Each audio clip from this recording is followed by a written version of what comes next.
If you have ever driven to the market on a bright July morning, spent a significant portion of your hard-earned grocery money on a beautiful, fragrant wooden basket of perfect, sweet summer peaches, only to watch them turn into a brown, fuzzy, rotting mush on your kitchen counter just 3 days later, you know the quiet, heavy heartbreak of a wasted harvest. You look at that rotting fruit, you look at the receipt in your wallet, and you feel a deep sense of frustration. And if you panicked at the sight of that brown spot and threw those fresh, delicate berries into your electric freezer to save them from decaying, you already know the tragic outcome of that decision. The freezing ice destroys them. It turns that beautiful, vibrant, living fruit into a tasteless, watery, grey sponge the moment it thaws out on your plate. I want you to look at me and hear this clearly. You are not failing your kitchen, and you are not a bad steward of your home.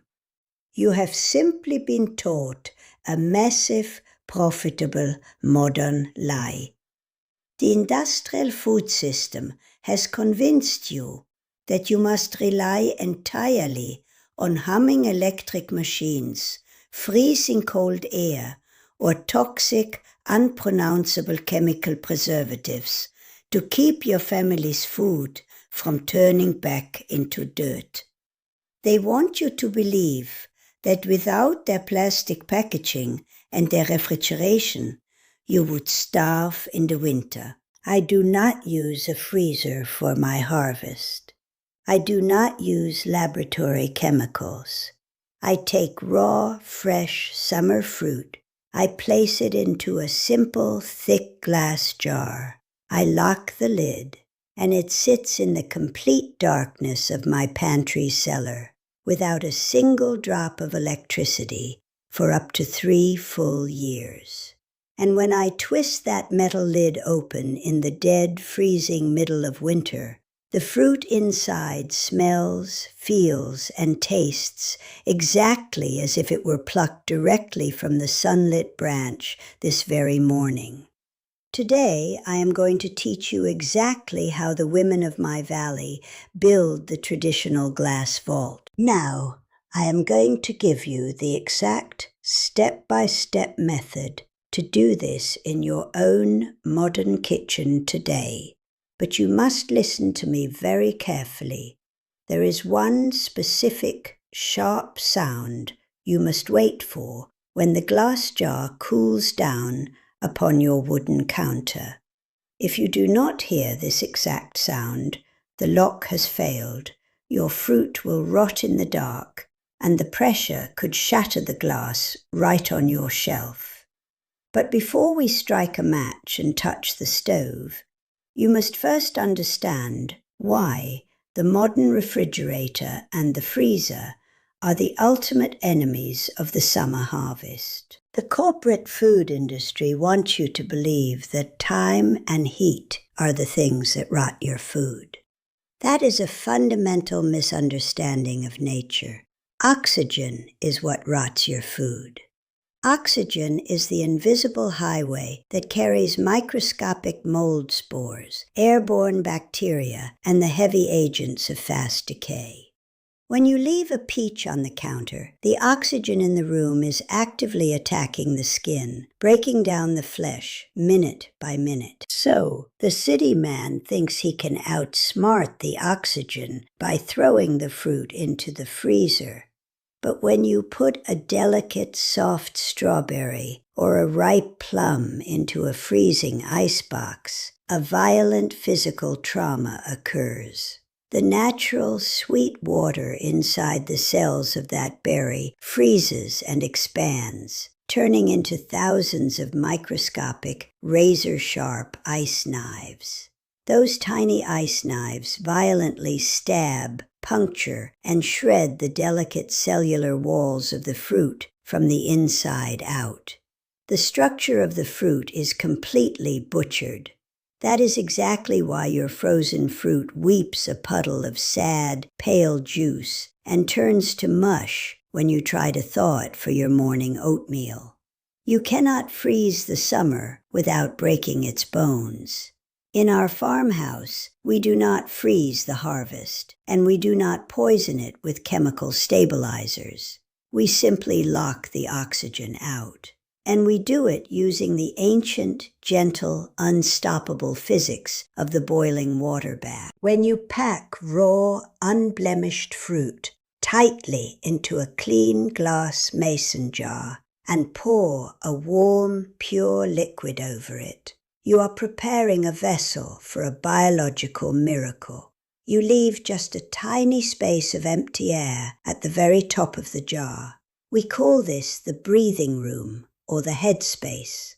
You place a flat metal lid over the glass rim. You screw a metal band down just until it catches, and then you lower that heavy glass jar into a deep pot of boiling water on the stove. As the water around the glass reaches a violent, rolling boil, the heat penetrates the glass and does something magnificent inside the jar.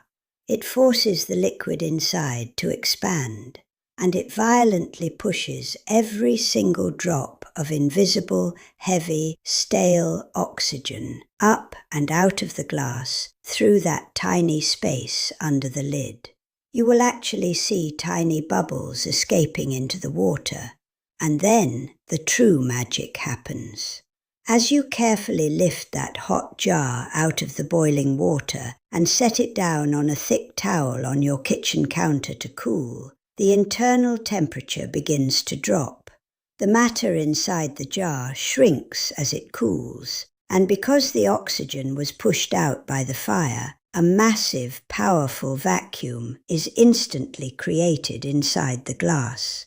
The flat metal lid is physically bitten down and sucked against the glass lip with a fierce, unbreakable grip. You did not use a single drop of factory chemistry. You used the invisible breath of the fire and the cooling of the air to stop time completely. Any mother, any father, or any grandmother can perform this act of preservation in a tiny city apartment this very afternoon. But if you want to reclaim your independence from the grocery store, you must strictly follow the 3 rules of the glass fort, or your harvest will be entirely lost. The first rule is the law of the unbroken flesh. This is where most beginners fail. You cannot put a bruised, sad, overripe, or slightly mouldy piece of fruit into the jar, hoping that the boiling water will miraculously save it. The water bath is a preserver, not a hospital. One single bruised, soft brown spot on a peach is a biological Trojan horse. It carries deep, active decay inside its flesh. If you put that bruised peach into the jar, it will harbor weakness and eventually ruin the entire vault. The fruit you choose to put into the glass must be firm, unblemished, and at the absolute peak of its bright, living glory. It must command respect. You wash the fruit gently with cold water. You handle it with the utmost care, and you pack it into the jar with a gentle hand. The second rule is the covenant of the gentle rise.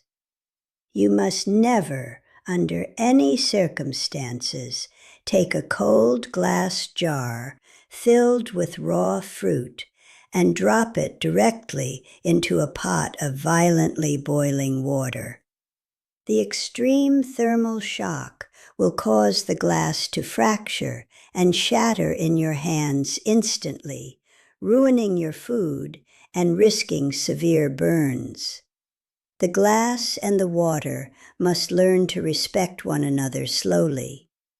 The filled jars must be placed into a pot of warm, gentle water and the heat must be brought to a boil slowly and patiently over the fire. You let the glass, the water, and the fruit warm up together in unison, just like the slow, patient, unbroken rising of the morning sun over the eastern hills. And the third rule is the ping of victory. This is the exact, specific sound I warned you about at the beginning of our time together. When the boiling time is finally complete, usually about 20 minutes for stone fruit, you carefully lift the heavy glass jars out of the water using your iron tongs, and you set them down on a thick, dry towel on your kitchen counter. And then you must do the hardest thing for a modern person to do. You must not touch them. You do not press the lids with your curious fingers. You do not tighten the bands. You do not move the towel. You fold your hands, you step back, and you wait in the absolute quiet of your kitchen. Within a few minutes, as the air inside the jar cools and the vacuum tightens its grip, you will hear a loud, sharp, metallic ping ringing out from the lid. It sounds like a single note struck on a small iron bell. That sound is the metal lid physically snapping downward, permanently locking the vacuum seal in place. That ping means the vault is fully closed. The oxygen is gone. The invisible enemies of decay have been banished. The fruit inside is safe for years.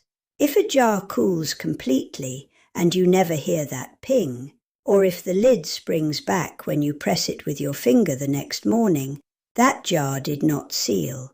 You simply put that one in the icebox and eat it for breakfast tomorrow. But the ones that pinged are your winter treasure. Once those sealed jars are fully cooled, you wipe the glass clean, you take a dark marker and write the year of the harvest on the lid, and you carry them into the darkest, coolest cupboard or pantry you have. Light is the final enemy. It will slowly drain the bright, beautiful color out of your peaches and berries. Keep them in the dark, and they will sleep peacefully until you call upon them. I want you to imagine a scene. Imagine the heavy, freezing snow falling outside your window in the bitter, unforgiving dark of a late January evening. The wind is howling against the glass. Down the road, the city grocery stores are charging a fortune for pale, tasteless, rock-hard fruit that has been sprayed with wax and shipped from thousands of miles away in plastic boxes. But you do not need to go out into the cold. You walk into your quiet, dark hallway pantry. You reach out and select a heavy jar. You take the back of a spoon and you pry the metal lid open, hearing that sharp, satisfying rush of air as the vacuum seal breaks. You pour those bright, golden, tender peaches into a ceramic bowl, and you serve your family a dessert that carries the pure, sweet, uncorrupted sunlight of a summer from 3 years ago. Your kitchen is not meant to be a place of endless waste, high grocery bills, and rushed anxiety. It is meant to be a place of deep, lasting providence and profound physical sovereignty. You have the power to stop the clock. You have the power to save the harvest. If sitting by the stove with me today brought a little bit of quiet peace and common sense to your mind, I ask that you press the little button below that says you liked our visit. There is a young, exhausted mother living in a high concrete apartment building right now, who is looking at a basket of spoiling fruit, wondering how she will afford to feed her children healthy food through the winter. And she does not know yet that a 50-cent glass jar and a pot of boiling water is her liberation. That little button is the only way this farmhouse kitchen can reach her. Leave me a line in the comments below. Tell me what kind of fruit your own grandmother used to preserve in glass jars. And tell me where in this wide world you are resting your feet today. Next week, if the Lord keeps the breath in my lungs, I am going to show you how we keep a block of raw farm butter fresh and sweet on the counter for months without ever putting it in the cold. Until then, respect the harvest, keep your pantry dark, and be kind to your table.